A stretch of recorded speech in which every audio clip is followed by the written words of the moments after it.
Vamos ouvir agora a palestra da mestra Dayana Alcântara, né? Servidora da UESP, professora e presidente do Sinteste de Feira de Santana. Ela vai falar sobre a importância do sindicato na vida dos trabalhadores e trabalhadoras. Bom dia, pessoas. Ó, vocês respondam bom dia, que o Sindical deu um café muito bom. Eu vi tudo aí fora, cheguei retada para não me atrasar.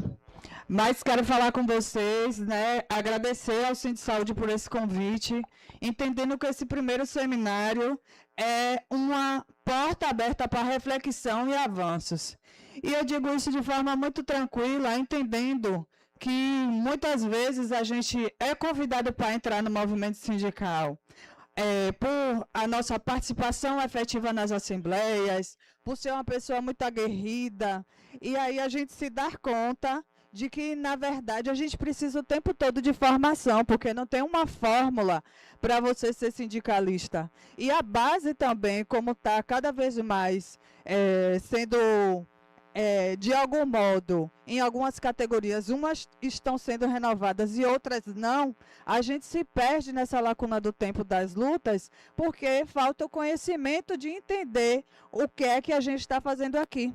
Então, Alice trouxe memórias aí sobre a proposta e a participação, as propostas de luta que ela está se empenhando junto até hoje na educação, porque também faço parte do Conselho do Fórum Estadual de Educação e sei o quanto foi importante essas aprovações para a educação, mas como a gente traz isso no dia a dia para as outras áreas, né? Então é importante a gente saber esses passos do sindicato.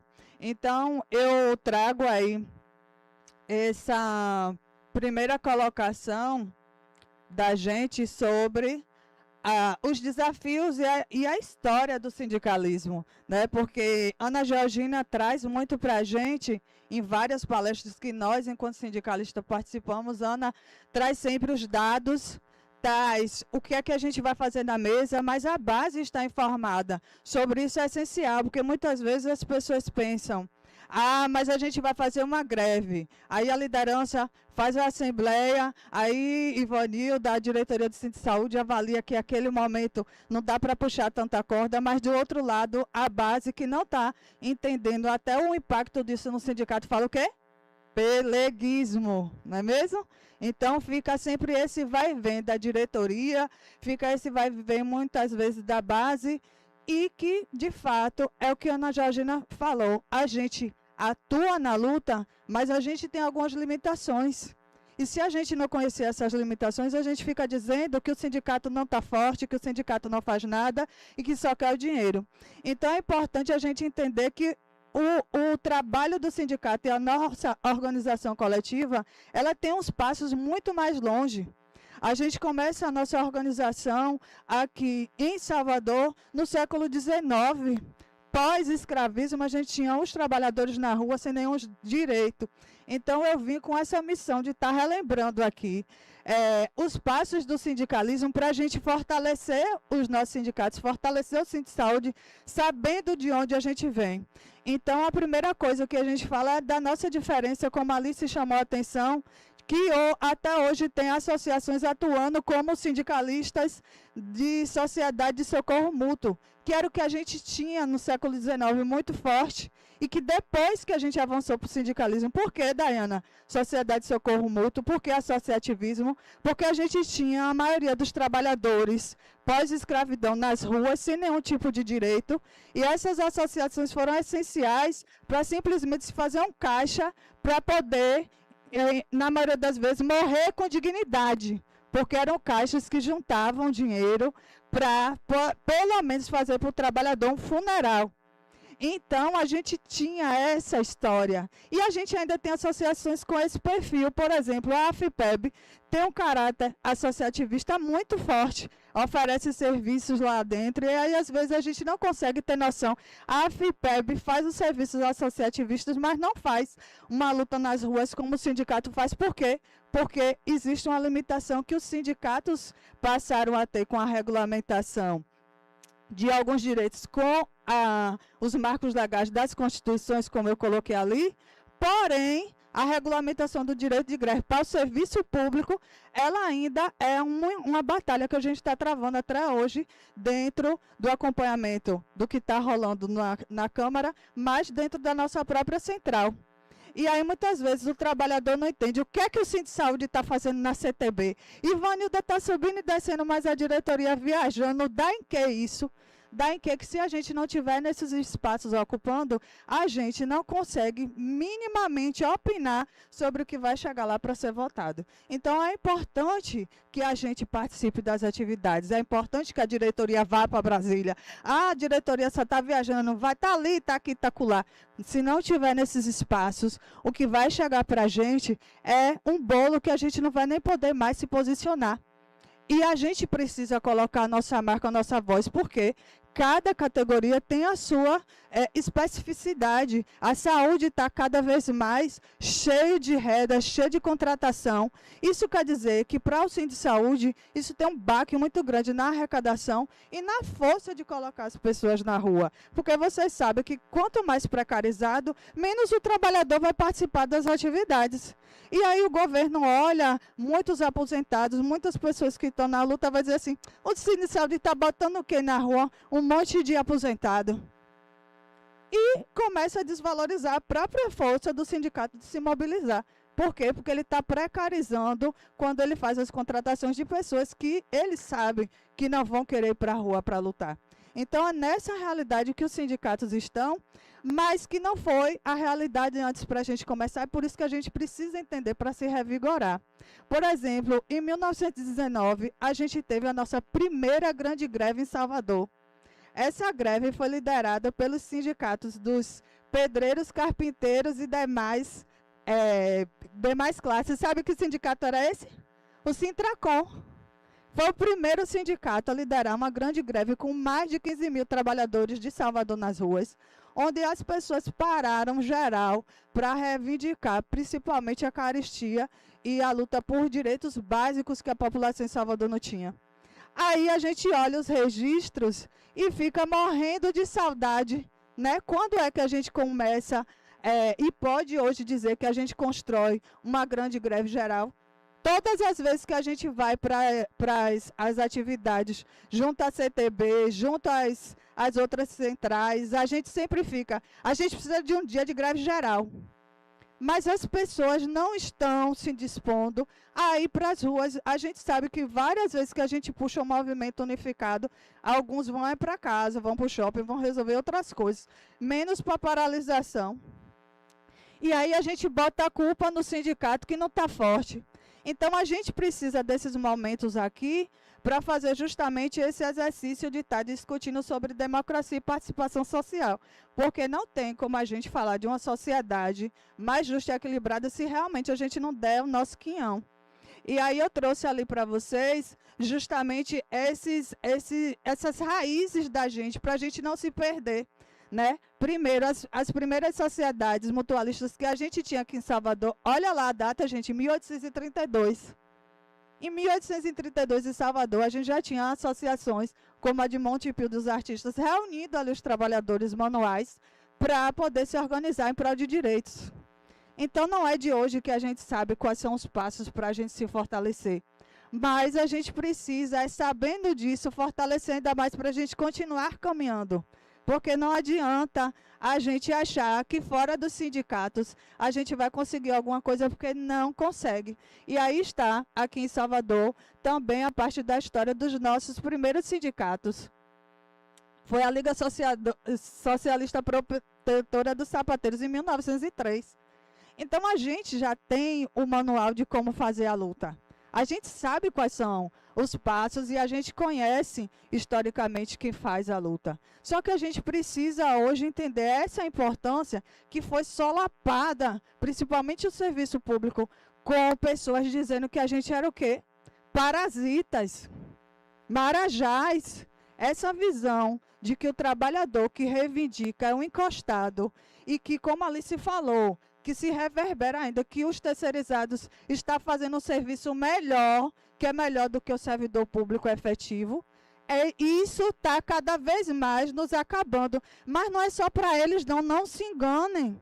Isso está pegando para uma visão geral popular na sociedade. Tanto é que a gente fica com a tarefa muito grande quando vai paralisar, de dizer para a sociedade o porquê, porque a maioria olha para nós e vê, já não faz nada, quer descansar.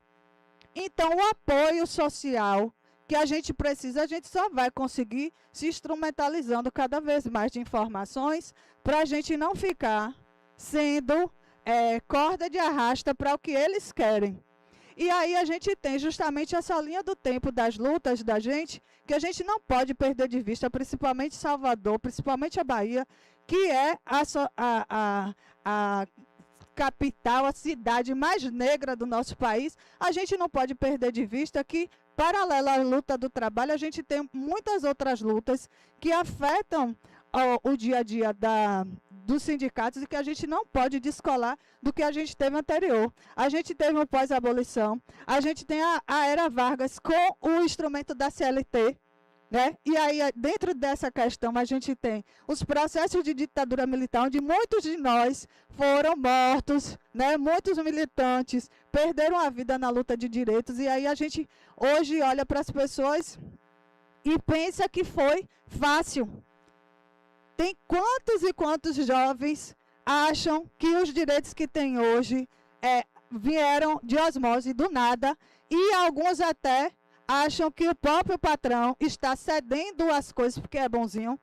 Então a gente precisa mostrar isso, precisa mostrar o avanço da nossa Constituição, que, paralelo, a gente teve um grande retrocesso com a reforma trabalhista, porque ainda há quem diga hoje, né, na discussão que o Congresso teve sobre a importância da gente regulamentar os serviços da uberização, houve ainda quem dissesse que não, que era bom, porque o governo estava querendo era arrecadar, não foi isso?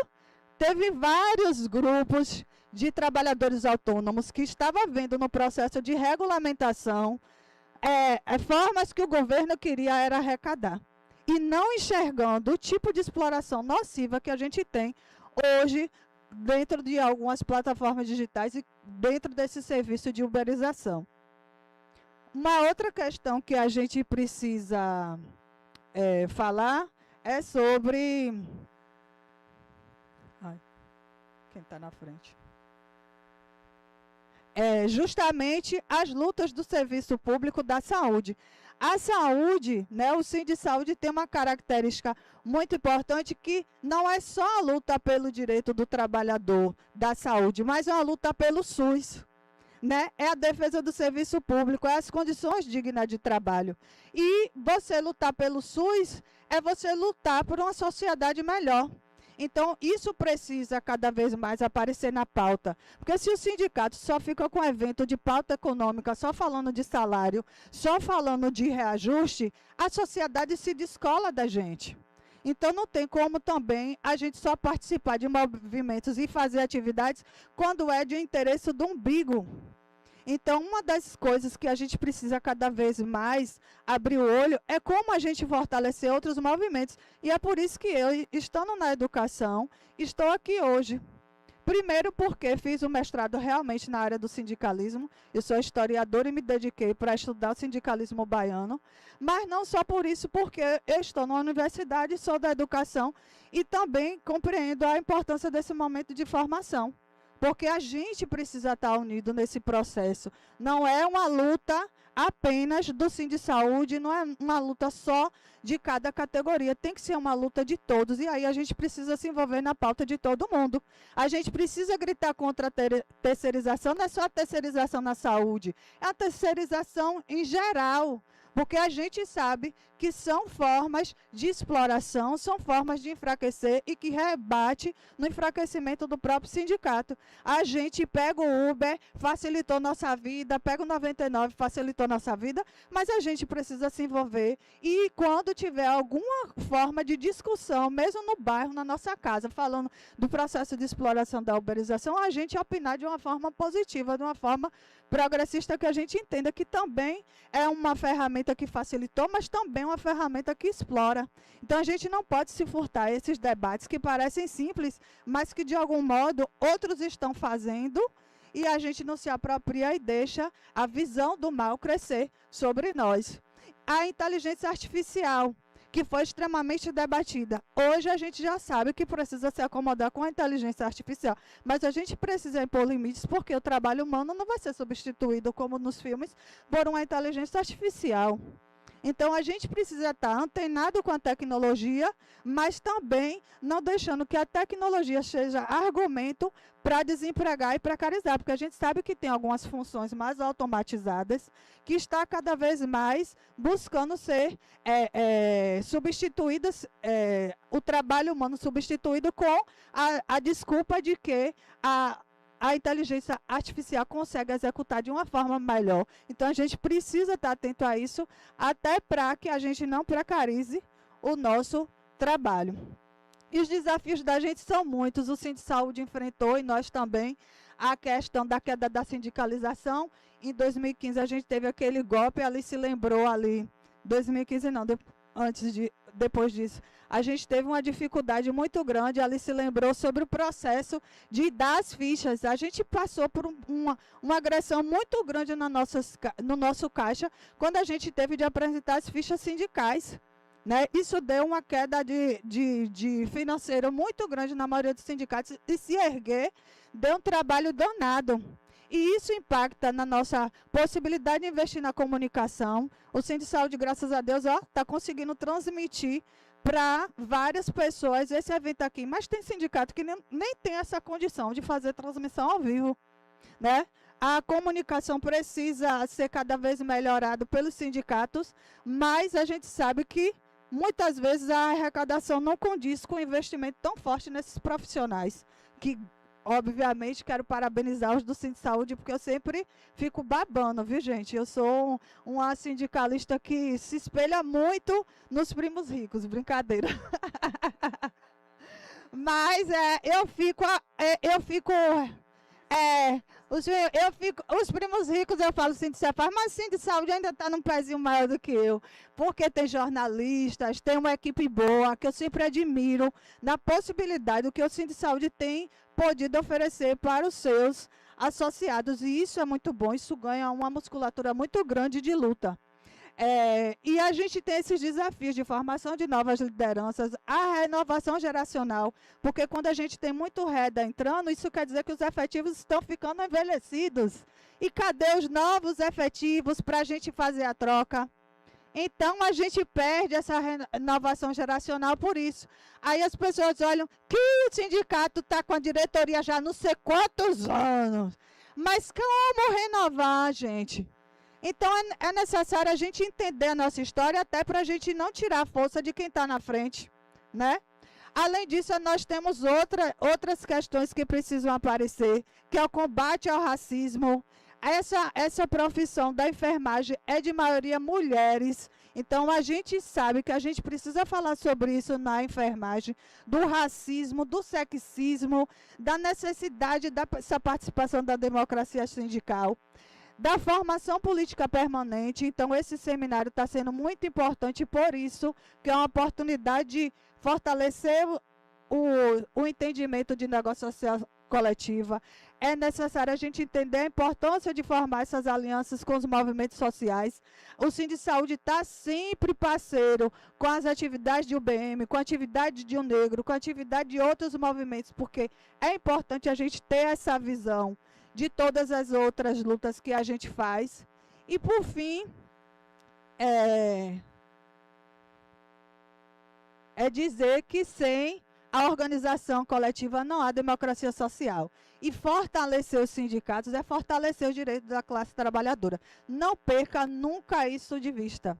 Vai ser muito importante para que o Sindsaúde faça muito mais de 30 anos, já está aí sendo quase um quarentão, né? Então, a gente precisa não perder isso de vista e está dizendo cada vez mais, gente, vamos fortalecer o sindicato, porque fortalecer o sindicato é fortalecer a todos nós. Muito obrigada.